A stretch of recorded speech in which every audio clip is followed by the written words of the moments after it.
Hello everyone and welcome back to Zenith Academy Online. Today we are doing a very important chapter labor for ICSE class 10 economics. This chapter labor is taken from unit 1 the productive mechanism. So let's begin. First let me tell you the scope of the syllabus because in many books there's a lot of content given and students get confused. So you have to study only these things in labor, meaning and characteristics of labor. Then division of labor. Under division of labor, you have to study meaning of division of labor, types of division of labor, and advantages of division of labor. Then efficiency of labor, on what factors the efficiency depends, and the reasons for low efficiency of Indian labor. So only these things you have to study. Okay, and I have covered all this in the video here. And so let's begin. Chapter labor. This is the active factor of production. Now, students, what is labor? How do you define it? It's any human effort, physical or mental, directed towards the production process in exchange for an economic reward, that is wages or salary. तो कोई भी human effort, अब वो effort physical भी हो सकता है या मेंटल भी हो सकता है, जो कहाँ की तरफ डायरेक्टेड है, ये एफर्ट कहाँ लगाया जा रहा है, टुवर्ड्स द प्रोडक्शन प्रोसेस, ताकि कुछ प्रोड्यूस किया जाए इन एक्सचेंज फॉर, अब ये ह्यूमन एफर्ट के बदले में उनको क्या मिल रहा है, in exchange for economic reward, उनको इकोनॉमिक रिवॉर्ड मिल रहा है वेजेस या सैलरी के फॉर्म में. तो आप ये बहुत ही अच्छी तरीके से एग्जाम में लिख सकते हैं. डेफिनेशन लिखने के बाद आप ऐसे बॉक्सेस बना के लिख सकते हैं. No need to draw these diagrams.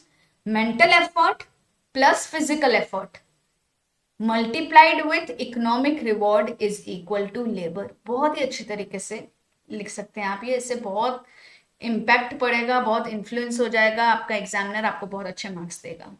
अब यहाँ देखिए एक मिथ है जो मैं ब्रेक करना चाहती हूँ. यहाँ देखिए एक मदर है जो अपने बच्चों के लिए खाना पका रही है और इस तरफ एक प्रोफेशनल शेफ है जो एक रेस्टोरेंट में खाना पका रहा है. अब जब माँ बच्चों के लिए खाना पकाती है तो उसे सिर्फ सेटिस्फैक्शन मिलता है, उसे कोई सैलरी नहीं मिलती है, इसलिए ये नॉन इकोनॉमिक एफर्ट कहलाता है. जबकि यहाँ पे एक ट्रेंड शेफ जब खाना बना रहा है, चाहे वो एग्जैक्ट सेम मील बना रहा हो, लेकिन इस एफर्ट के बदले में उसको फाइनेंशियल रिवॉर्ड मिलता है, राइट? इसीलिए ये इकोनॉमिक लेबर है. सो जस्ट रीड कर देती हूं मैं. A mother cooking dinner for her family at home it's not classified as labour, whereas a trained chef cooking the exact same meal in a restaurant, in this effort is exchanged for financial reward, therefore it is considered as economic labor. तो ये सिर्फ non economic effort है जबकि ये एक economic labour है. अब anatomy of a worker है ना, एक जो लेबर है उसके एनाटॉमी की बात करते हैं, मतलब कि कैरेक्टरिस्टिक्स ऑफ लेबर. बहुत इंपॉर्टेंट क्वेश्चन है बच्चों. मैं यहाँ आपको समझा दे रही हूँ ये सब चीजें, लेकिन उसके आगे देखिए मैं आपको नोट्स भी दिए हैं इस तरीके से. ये जो प्लेन व्हाइट पे आ रहा है ये आपके नोट्स है जो आपको कॉपी करने हैं या स्क्रीनशॉट खींचना है और यही एग्जैक्टली आपको लिखना है. बट समझाने के लिए मैं पहले आपको यहाँ समझा देती हूँ. तो पहला कैरेक्टरिस्टिक है एक लेबर का कि वो पेरिशेबल है. पेरिशेबल मतलब जो डिस्ट्रॉय हो जाता है, जो खराब हो जाता है, जो खत्म हो जाता है, वो पेरिशेबल कहलाता है, राइट?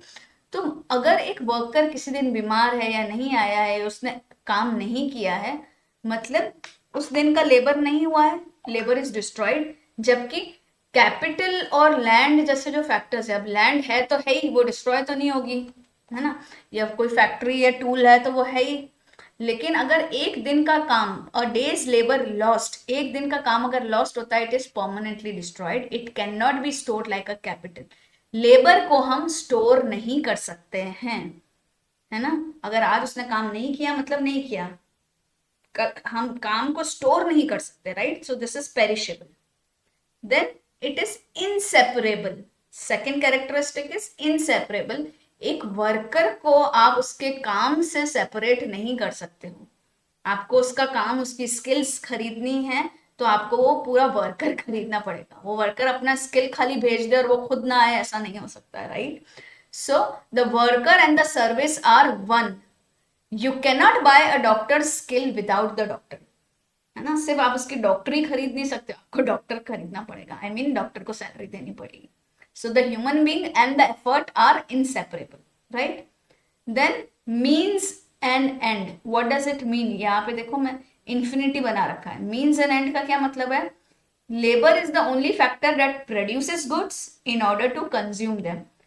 एक इंसान अगर गुड्स प्रोड्यूस करता है तो कंज्यूम भी इंसान ही कर रहा है, ह्यूमन बीइंग ही कर रहा है। अगर वो एक बिस्किट की फैक्ट्री में काम कर रहा है, बिस्किट बना रहा है, तो वो बिस्किट अगर खरीद के खाता है तो वो उसका कंज्यूमर भी हो गया।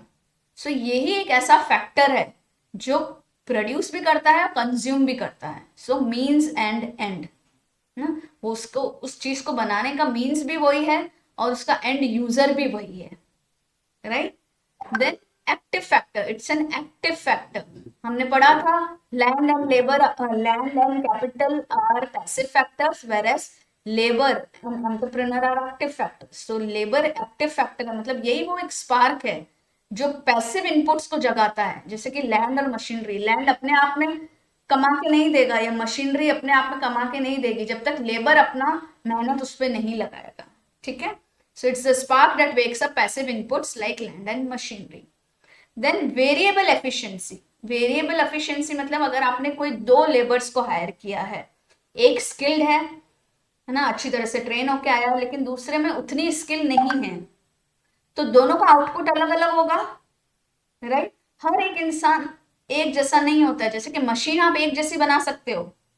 तो वेरिएबल एफिशिएंसी, वेरिएबल मतलब जो चेंज होती रहती है, variable efficiency. Humans are not identical machines, output varies based on skill and training. हर किसी की स्किल और ट्रेनिंग के हिसाब से उनका आउटपुट अलग अलग होगा, वो आइडेंटिकल मशीन के जैसे एक जैसे नहीं है। देन मोबाइल मतलब they can move from one place to another, ठीक है। So capable of geographic and occupational movement, मतलब ज्योग्राफिक मूवमेंट मतलब एक जगह से दूसरे जगह जाके काम कर सकते हैं, एक ऑक्यूपेशन से दूसरे ऑक्यूपेशन में मूव कर सकते हैं, दे आर मोबाइल, ठीक है। तो ये 6 कैरेक्टरिस्टिक्स आपको याद रखने हैं। फिर से रिपीट कर लेते हैं, लेबर क्या होता है, उसका मीनिंग क्या है। In economics labour refers to any human effort, physical और mental, undergone during the production process with the expectation of economic reward such as wage or salary. It is not just manual work, even the work of a software engineer or teacher is considered labor. अक्सर हमें लगता है ना कि labour मतलब labour class जो ना construction में काम कर रहे हैं, नहीं, labour can be mental as well as physical. तो आपको इसके कीवर्ड्स कौन कौन से याद रखने हैं, एक तो ह्यूमन एफर्ट है ना, एफर्ट, और वो फिजिकल और मेंटल हो सकता है, ठीक है, ये आना चाहिए। किसके ड्यूरिंग क्या है, प्रोडक्शन प्रोसेस के की तरफ ये एफर्ट लगता है, ठीक है। इकोनॉमिक रिवॉर्ड जैसे कि वेज और सैलरी, ये वर्ड्स इंपॉर्टेंट है, इसलिए आप अगर ये वाली डेफिनेशन बहुत अच्छे से याद करेंगे, ये वाली, एनी ह्यूमन एफर्ट फिजिकल और mental directed towards the production process in exchange for an economic reward is known as labor। ये डेफिनेशन थी, अब यहां हमने मीनिंग भी कर लिया, ठीक है। अब हम कैरेक्टरिस्टिक्स करते हैं। पहला पेरिशेबल हमने ऑलरेडी किया है, labour can not be stored, labour को हम स्टोर नहीं कर सकते हैं, ये है इसका मीनिंग, एक्चुअल मीनिंग पेरिशेबल का, कि labour can not be stored. If a worker does not work on a particular day, that labour is lost for ever. Second, inseparable from the laborer. You can buy a person's labor, their effort, but you cannot separate the skill or effort from the person themselves. है ना, उस person से आप अलग नहीं कर सकते उसके स्किल और एफर्ट को। You can not separate the skill और effort from the person themselves. Active factor, ये एक एक्टिव फैक्टर है। Unlike land and capital, which are passive and cannot produce anything on their own, labor is an active force that initiates production.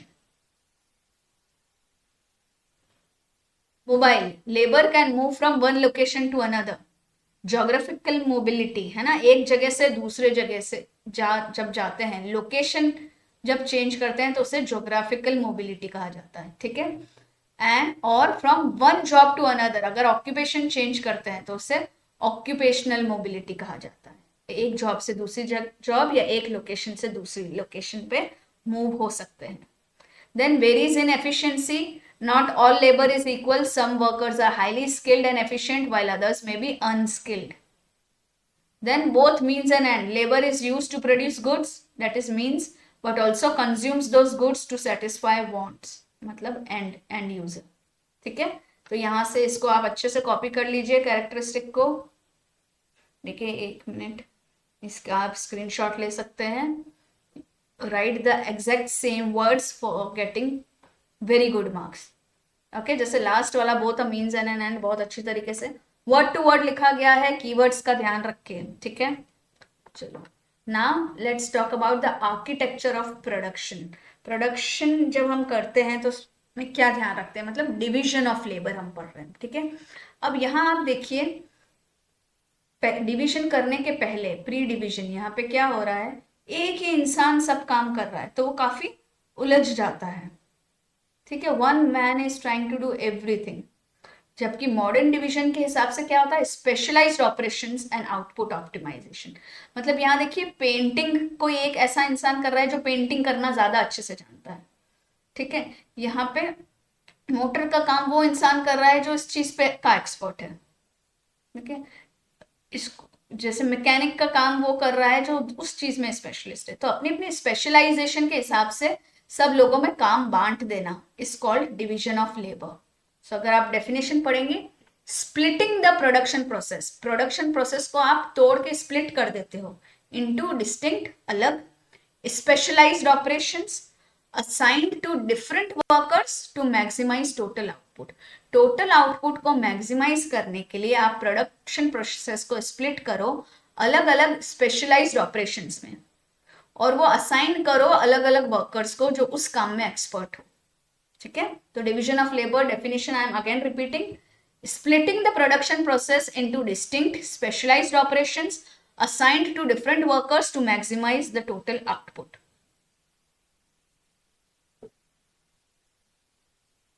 So the key insight is dividing the task multiplies the result. अगर हम task को divide कर देंगे तो result multiplied होके multifold हो जाएगा. Now division of labour का क्या मीनिंग है? This is the process of splitting a production task into different operations so that each worker or group of workers specializes in a specified part of the process. अब हम categorisation of specialisation कर रहे हैं, मतलब types of division of labour. Division of labour के क्या क्या types हैं. ठीक है, तो division of labour can be operational division और ज्योग्राफिकल डिवीजन. ऑपरेशनल डिवीजन के अंदर 4 आते हैं, product based, process based, horizontal and vertical, or geographical division. So there are total 5 divisions. Okay, so let's start operational division. सबसे पहला है product based. Simple. Now एक product एक इंसान या एक इंसान की पूरी फैमिली मिलकर बना रही है तो वो product based division of labour है. जैसे कि कोई अपने फार्म पे कोई चीज उगा रहा है, 1 यूनिट और family completes the entire basic product. Example traditional Indian farming. जैसे ट्रेडिशनल इंडियन फार्मिंग में होता है कि एक यूनिट या एक पूरी फैमिली मिलके एक कोई क्रॉप उगा रही है अपने फार्म पे, that is a product based division of labour, है ना, कि वो प्रोडक्ट ये पूरा ये ग्रुप ऑफ पीपल बनाएंगे. ठीक है, या ये इंसान बनाएगा. Then it is process based which is complex. अब इसमें टास्क स्प्लिट होते हैं, है ना, अलग अलग स्पेशलाइज्ड माइक्रो ऑपरेशंस में. जैसे कि ऑटोमोबाइल असेंबली लाइन. एक ऑटोमोबाइल कैसे असेंबल होता है ना, पहले ये पार्ट होता है, फिर ये पार्ट होता है, ये पार्ट होता है, प्रॉपर प्रोसेस होता है. So in the process based task are split into hyper specialised micro operations. Example automobile assembly line. अब यहाँ है हॉरिजॉन्टल और वर्टिकल. ये क्या होता है? हॉरिजॉन्टल मतलब आप साथ साथ में बहुत सारी चीजें हो रही है. Operations run simultaneously side by side to save time. ठीक है, अब जैसे कि एक कार रिपेयर में आई है तो एक तरफ उसकी ऑयलिंग की जा रही है. ठीक है, एक तरफ वो कोई उसका एक पार्ट पेंट कर रहा है. ठीक है, कहीं पे, और एक इंसान कुछ अलग से उसके अंदर का कुछ रिपेयर कर रहा है या ऑयल कोई भी चीजें कर रहे हैं. तो बहुत सारे ऑपरेशंस एक साथ हो रहे हैं. Operations are run simultaneously side by side to save time. Okay, but here in vertical it is always stepwise.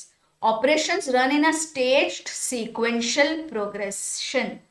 ऐसी जगह ऐसा होता है यहाँ पे जिसमें ना पहले स्टेप की जगह आप ये नहीं सोच सकते कि पहले मैं तीसरा स्टेप कर लूँ या साथ में दूसरा स्टेप कर लूँ फिर पहला स्टेप करूंगा, नहीं। जैसे कि आपको शुगर केन जूस निकालना है तो पहले आपको शुगर केन लेना पड़ेगा, है ना, उगाना पड़ेगा, फिर उसको वॉश कटिंग करके उसको वॉश करना पड़ेगा, फिर उसे स्क्वीज करके उसका जूस निकालना पड़ेगा और फिर उसे बॉटल करना पड़ेगा या जैसे भी आप डिस्पैच कर रहे हैं। आप ये नहीं कर सकते कि पहले आप डिस्पैच करो या पहले आप जूस निकाल दो और फिर आप उसको उगाओगे या फिर आप उसको काटोगे, नहीं। यहाँ पे एक स्टेट सीक्वेंशियल प्रोग्रेशन में ही काम होता है, वर्टिकल होता है। ठीक है, समझ आ गया। Now geographical division. अब यहाँ पे टेरिटोरियल स्पेशलाइजेशन होता है। ठीक है, अब जैसे कि टी प्रोडक्शन असम में होता है, सऊदी अरेबिया में ऑयल एक्सट्रैक्शन होता है, तो वो रीजन में जो स्पेशलाइज्ड है वहां वो काम होता है, geographical division. So geography dictates the optimal application of labour based on natural advantages. अब हम इसको जब रीड करेंगे अच्छे से नोट्स से तब आपको और अच्छे से समझ आएगा। तो क्या types of division of labour है? पहला, product based, when a worker or a family completes the entire process of producing a good, such as an Indian farmer producing crops. फिर है प्रोसेस बेस्ड जो कि कॉम्प्लेक्स है।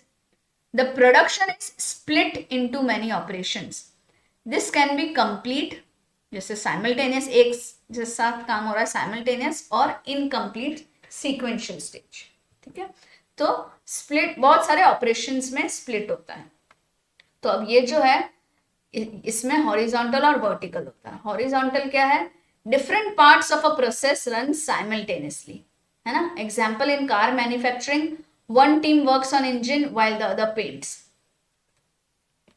Vertical में क्या होता है? A product process through a several successive stages to reach completion. Example, sugar cane to juice to sugar. अच्छा, अगर आपको शुगर बनानी है तो पहले शुगर केन होना चाहिए, फिर उसका आप जूस बनाओगे और फिर आप उसको प्रोसेसिंग करके उससे शुगर बनाओगे। ठीक है, सो सेवरल सक्सेसिव स्टेजेस होती है। देन ज्योग्राफिकल और इंटरनेशनल, व्हेन रीजन्स और nations specialise in certain products based on their natural resources. Example, Saudi Arabia specializing in oil और Assam in tea. ठीक है, तो आप यहाँ पे ये चीज भी कह सकते हो है advantages of division of labour की, ना। डिवीजन ऑफ लेबर के क्या क्या एडवांटेजेस है? तो there are 4 advantages that you have to learn. Okay, right man at the right job. Okay, specialization ensures workers only perform tasks perfectly matching their natural aptitude. जो इंसान जिस चीज में ज्यादा अच्छा है उसको अगर वो जॉब देंगे, है ना, वो स्पेशलाइजेशन अगर उसने किया है, जैसे ऑर्थोपेडिक है जो हड्डियों का स्पेशलाइज्ड है, ठीक है, कार्डियोलॉजिस्ट है जो हार्ट स्पेशलिस्ट है, तो उससे क्या होगा कि काम, right man is doing the right job. अगर आप एक कार्डियोलॉजिस्ट को बोलते हो कि तुम हड्डी ठीक कर दो तो वो नहीं कर पाएगा, या आप एक ऑर्थोपेडिक को बोलते हो कि आप हार्ट का ऑपरेशन कर दो तो वो पॉसिबल है क्या? इन द सेम वे, अगर हम कार की बात करें जो अभी हमने पहले एग्जाम्पल लिया था, जो इंसान पेंटिंग करने में ज्यादा एक्सपर्ट है, जो पेंट करने में ज्यादा एक्सपर्ट है, वो पेंट करेगा कार को, और अगर जो इंसान रिपेयरिंग में मैकेनिक्स ज्यादा अच्छी है वो रिपेयर करेगा तो ही काम ज्यादा अच्छा होगा, है ना। तो right man at the right job is one of the advantage of division of labour. Specialisation ensures that workers only perform task perfectly matching their natural aptitude. उनका जो नेचुरल एप्टीट्यूड है, उनका जो स्किल जिस चीज में है उसी के हिसाब से उनको काम दो। Then increase efficiency. अगर इस तरीके से हम स्प्लिटिंग करेंगे तो एफिशिएंसी भी बढ़ती है ना, क्योंकि अगर जो इंसान बार बार सेम वही काम कर रहा है ना, स्पेशलाइज्ड उसको दिया है कि भाई तुम पेंटिंग करोगे कार की, तो वो रोज वही चीज कर रहा है, तो रिपीटेशन से क्या होता है? मास्टरी हो जाती है उसको। The worker generates maximum output with minimum input. उसको इतनी मेहनत नहीं लगती है, अब वो रोज वही चीज कर रहा है तो उससे उसकी मास्टरी हो जाती है, जिससे कि एफिशिएंसी इंक्रीज होती है। Then time and cost saving, ना, elimination of tool switching and faster production cycles dramatically lower the cost per unit. अब यहाँ क्या होता है? एक इंसान एक काम कर रहा है, दूसरा इंसान उसके नेक्स्ट वाला स्टेप कर रहा है, तीसरा इंसान उसका नेक्स्ट वाला स्टेप कर रहा है, तो इससे क्या होता है कि एक ही इंसान बार बार स्विच नहीं करेगा, एक जगह से दूसरी जगह स्विच नहीं कर रहा है, है ना, कि ये किया, अब मुझे ये मशीन बंद करके दूसरी मशीन पे जाना है, तो वो नहीं हो रहा है, तो टाइम बचता है। टूल स्विचिंग से काफी, एलिमिनेशन ऑफ टूल स्विचिंग, है ना, टूल स्विचिंग एलिमिनेट हो गया, जिसकी वजह से फास्टर प्रोडक्शन होता है ना, प्रोडक्शन साइकिल फास्ट होती है, फटाफट पहला इंसान ये काम करके दूसरा दे रहा है, फिर दूसरा इंसान वो काम करके आगे पास कर रहा है, right. So this production cycle becomes fast and therefore the cost per unit decreases, time और कॉस्ट दोनों सेव होता है। Then fosters innovation, hyper focus on micro tasks give workers the mental space to invent better methods and machinery। अगर कोई काम एक इंसान, एक स्पेशलाइज्ड इंसान अगर वो काम रोज रोज कर रहा है, एकदम फोकस से वो काम कर रहा है, ठीक है, तो उसको एक मेंटल स्पेस, उसकी एकदम आदत हो जाती है वो काम करने की, और फिर वो फोकस कर सकता है कि और बेटर चीजें या और बेटर मेथड्स कैसे इन्वेंट करे, और बेटर मशीनरी कैसे इन्वेंट करे, जिसकी वजह से काम और अच्छा और फास्ट और कॉस्ट एफिशिएंट या टाइम एफिशिएंट हो जाए। तो इसकी वजह से इनोवेशन भी फास्टर होता है। So let's read these advantages. This is how what you will write in the exam. Again, right man at the right job. Workers are assigned tasks according to their skills. Increased efficiency. Constant repetition makes a worker a specialized and hence increasing the output. Time and cost saving. Reduces the time wasted moving between tasks and lower the overall cost of production. Innovation. Specialized workers often find better, more efficient ways to do their specific task, leading to inventions. Now we will study about factors affecting the efficiency, है ना, कि कौन कौन से factors है जो efficiency को effect करते हैं। So it's basically the productive capacity. क्या चाहिए हमें? मैक्सिमम आउटपुट और मिनिमम इनपुट। मैक्सिमम आउटपुट कैसे मिल जाए मिनिमम आउटपुट से? तो क्या क्या चीजें हैं जो एफिशिएंसी को चेंज करती है, इंक्रीज या डिक्रीज करती है? पहला है health and physical strength, a workers baseline biological stamina and nutritional foundation, है ना। अगर वो हेल्दी है, फिजिकल स्ट्रेंथ अच्छी है उसकी, तो एफिशिएंसी इंक्रीज होगी। अगर उसकी बेसलाइन बायोलॉजिकल स्टेमिना ही कम है या उसका न्यूट्रिशनल फाउंडेशन ही हिला हुआ है, तो एफिशिएंसी कम होगी, ठीक है। तो पहला फैक्टर है जो डिसाइड करता है एफिशिएंसी को, वो है हेल्थ एंड फिजिकल स्ट्रेंथ। दूसरा है क्लाइमेटिक कंडीशंस, है ना। मॉडरेट क्लाइमेट अगर है तो अच्छे लंबे घंटे तक हम काम कर सकते हैं। So moderate climate sustain longer working hours, whereas extreme heat drains the physical efficiency. जबकि बहुत ज्यादा गर्मी पड़ रही है ना, तो काम हम कम कर पाते हैं क्योंकि हमारी फिजिकल एफिशिएंसी कम हो जाती है, हमारी एनर्जी ड्रेन हो जाती है। तो जैसे प्रोडक्शन साइट्स है, कहीं कुछ बन रहा है, तो वहां बाहर धूप में अगर वर्कर्स काम कर रहे हैं और गर्मी है, तो वर्किंग आवर्स उनको कम होते हैं। और अगर वहीं पर ठंड है या अच्छा मौसम है, मॉडरेट क्लाइमेट है, तो ज्यादा घंटों तक काम कर सकते हैं, right. So climatic conditions also depends और is also a factor which affects efficiency. Then education and training, technical skills and mental capability to operate advanced modern machinery. अगर किसी इंसान के पास अच्छी टेक्निकल स्किल है, मेंटल कैपेबिलिटी है कि वो ऑपरेट कर सके अच्छे एडवांस मॉडर्न मशीनरी को, मतलब अगर उसका एजुकेशन और ट्रेनिंग अच्छा है तो एफिशिएंसी बढ़ेगी। अगर ट्रेनिंग नहीं है, एजुकेशन नहीं है, टेक्निकल स्किल्स नहीं है, तो एफिशिएंसी घटेगी। Then working conditions, a supportive, safe and well managed factory environment directly impacts worker morale, है ना। अगर इन्वायरमेंट अच्छा है किसी फैक्ट्री का, सपोर्टिव है, सेफ है, वेल मैनेज्ड है, तो उससे डायरेक्टली इम्पैक्ट होता है कि वर्कर कैसा काम करेगा, है ना, उसका मोरल बूस्ट होगा या उसका मोरल नीचे जाएगा। तो वो भी डिपेंड करता है वर्किंग कंडीशंस पर। तो एफिशिएंसी ऑफ लेबर में आप क्या लिखोगे? देखो मीनिंग, एफिशिएंसी ऑफ लेबर क्या है? It refers to the productive capacity of a worker. एक लेबर की एफिशिएंसी को क्या है, को कैसे आप डिफाइन कर सकते हो, उसका क्या मीनिंग है? Productive capacity of a worker, एक वर्कर की प्रोडक्टिव कैपेसिटी कैसी है, उसका मतलब उसकी कैसी एफिशिएंसी है। The ability to produce maximum output with the highest quality in the shortest time, ज्यादा आउटपुट, अच्छी क्वालिटी का आउटपुट कम टाइम में, कम इनपुट में मिलना, ठीक है। अब कौन कौन से फैक्टर्स है जो एफिशिएंसी को इफेक्ट करते हैं? पहला हमने पढ़ा था health and physical strength. A healthy, well-nourished worker is more efficient than a sick or a weak one. Then education and training. Skilled and trained workers have higher productivity than those who are uneducated or untrained. Climatic conditions. Moderate or cooler climates generally allow for more hard work compared to very hot climates that cause fatigue. थकान हो जाती है hot climates से. Working conditions. A safe, healthy and supportive environment, that is good bosses and colleagues, boost the efficiency. तो आप अपने हिसाब से अच्छे से नोट्स बनाइए. आप चाहते हैं तो ये रेफर कीजिए, आप चाहते हैं तो ये रेफर कीजिए, ठीक है. लेकिन बहुत अच्छे से मैंने आपको समझा दिया है, लिखवा भी दिया है. अब लास्ट पार्ट आता है reasons for low efficiency of Indian labour. Indian labour की पाया गया है कि एफिशिएंसी लो होती है. तो उसके क्या रीजंस है? इसके ये 4 रीजन है. Let's do the system diagnostic. क्या रीजन है? पहला है skill deficit, physical deficit, socio culture factors and resource deficit. Skill deficit मतलब स्किल की कमी होना. Wide spread lack of modern vocational training and technical education compared to industrialised nations. देखो, जो इंडस्ट्रियलाइज्ड नेशंस होते हैं वहाँ बहुत अच्छी तरीके से मॉडर्न वोकेशनल ट्रेनिंग दी जाती है. वोकेशनल ट्रेनिंग का क्या मतलब होता है बच्चों? कि जो आप कर रहे हो, जो काम है, जैसे कि आप ऑटोमोबाइल इंडस्ट्री में हो तो उसकी ट्रेनिंग, जो आपका वोकेशन है, जो आपका काम है, उसकी ट्रेनिंग है ना. आप एक केमिकल फैक्ट्री में हो तो उसकी ट्रेनिंग, आप एक टीचर हो तो टीचर की ट्रेनिंग.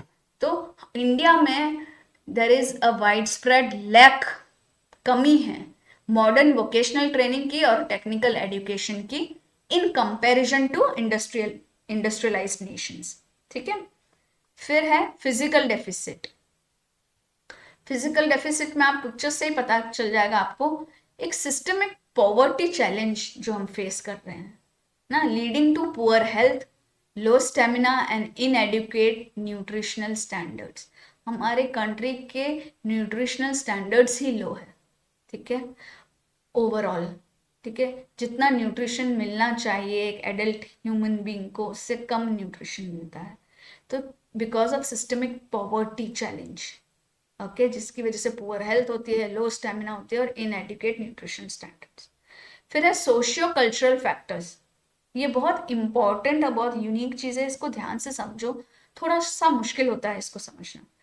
ट्रेडिशनल माइंडसेट जो होता है हमारा, वो हमें बहुत सारी जगह पे रोक देता है कि हम टेक्निकल एजुकेशन ना लें, है ना. Limiting social पैराडिग्स.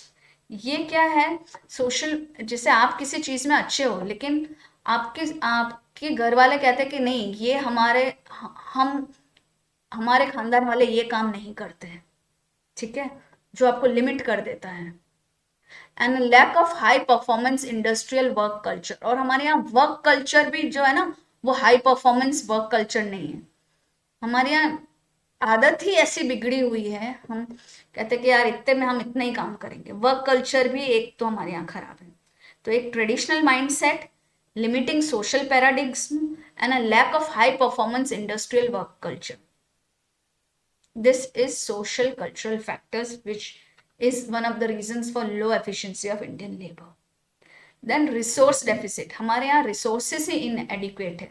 Resources से मतलब capital inadequate है. Reliance on outdated tools. हमारे यहाँ tools, advanced tools नहीं है. हम अभी भी rely कर रहे हैं वही outdated tools पर. Poor technological infrastructure. हमारा technology wise हमारा infrastructure poor है. Severe, and this all severely limit the output ceiling. इससे आउटपुट सीवियरली लिमिट हो जाता है. तो हमारा अल्टीमेट चैलेंज क्या है?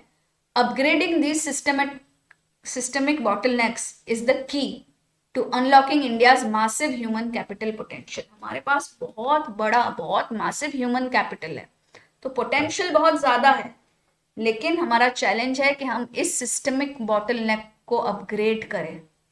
ठीक है.